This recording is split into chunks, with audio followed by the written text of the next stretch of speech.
कर लेते हैं इसे।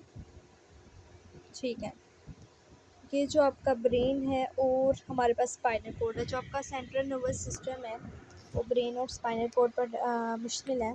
उसमें से आप देख रहे हैं कि ये नर्व्स निकल रही हैं। मैं ज़रा इसे हाईलाइट करती हूँ।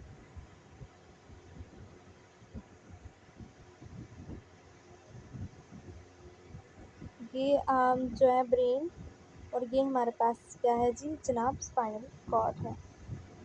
ओके,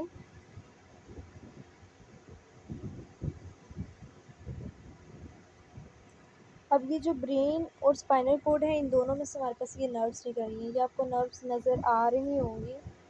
ये जो है ये सारी नर्व्स ही हैं।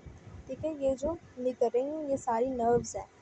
ठीक है, अब बच्चे, जो ब्रेन से नर्व्स निकलती हैं उन्हें हम कहते हैं जनाब क्रेनियल नर्व्स। जो ब्रेन से हमारी वो नर्व्स निकलेंगी उसका नाम होगा क्रेनियल नर्व्स। ठीक है, उसे हम यहाँ पर मैं लिख देती हूँ आपको। उन्हें हम कहेंगे क्रेनियल नर्व्स। और जो हमारी स्पाइनल कोड से निकलेंगी उनका तो सिंपल नेम है जी, स्पाइनल नर्व्स। ठीक है, उनका नेम भी स्पाइनल पर बना हुआ है, स्पाइनल नर्व्स कहते हैं उन्हें।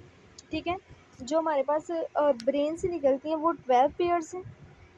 उनके पेयर्स कितने हैं? 12 पेयर्स हैं। और जो हमारे पास स्पाइनल कोड से निकल रही हैं उनके 31 पेयर्स हैं। ठीक है, अब हमारे पास हम नेक्स्ट इसे क्लियर करते हैं और नेक्स्ट मैं आपको समझाती हूँ ज़रा। अब जनाब जो हमारे पास सोमैटिक नर्वस सिस्टम है वो मोटर न्यूरॉन से मिलकर बना होता है। और जो सोमैटिक नर्वस सिस्टम है हमारे पास,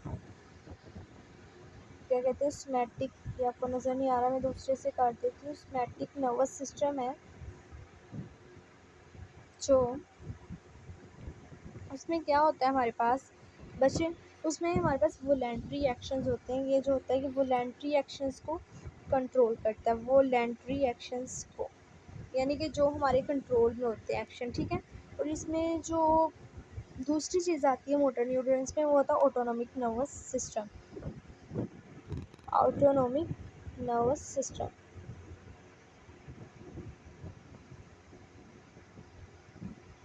नर्वस सिस्टम। ठीक है,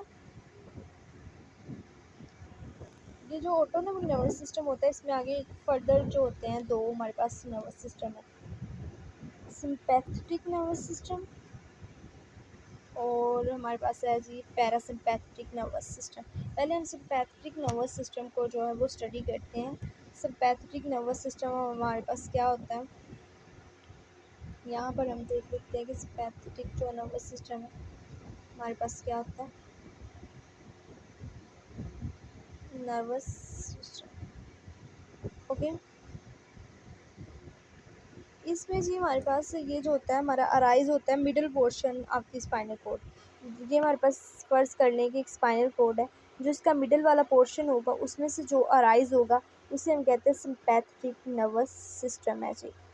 ठीक है, और ये कब होता है, ये हमारे पास एमरजेंसी सिचुएशन में ही लीड करता है। एमरजेंसी सिचुएशन में हमारे पास होता है। ठीक है, जब कहीं मतलब हमारी हार्ट बीट बहुत ज़्यादा तेज़ होगी तब ये वर्क करेगा। ठीक है, और जो पैरासिम्पैथेटिक नर्वस सिस्टम है अब हम उसे देखने लगे हैं। इसकी मैं आपको स्लाइड शो करवा देती हूँ, आपको ज़्यादा क्लियरली समझ आएगा। ऑटोनोमिक नर्वस सिस्टम के बारे में मैं फिर से बता देती हूँ आपको। पहले ऑटोनोमिक नर्वस सिस्टम के बारे में पढ़ लेते हैं। ये देखिए, autonomic nervous system, motor neurons also form autonomic nervous system which control involuntary response. क्या कहा गया है उसने हमारे क्या कहा है यहाँ पर कि ये जो है ये इनवॉलेंटरी रिस्पॉन्स को कंट्रोल करती है। ये देखिए, इनवॉलेंटरी रिस्पॉन्स को कंट्रोल करती है हमारे पास। ठीक है, और इसमें इसकी 2 टाइप्स हैं, सिंपैथेटिक नर्वस सिस्टम और पैरासिम्पैथेटिक नर्वस सिस्टम। अब हमने सिंपैथेटिक मैंने आपको समझा दिया, पैरासिम्पैथेटिक मैं आपको समझाने लगी हूँ।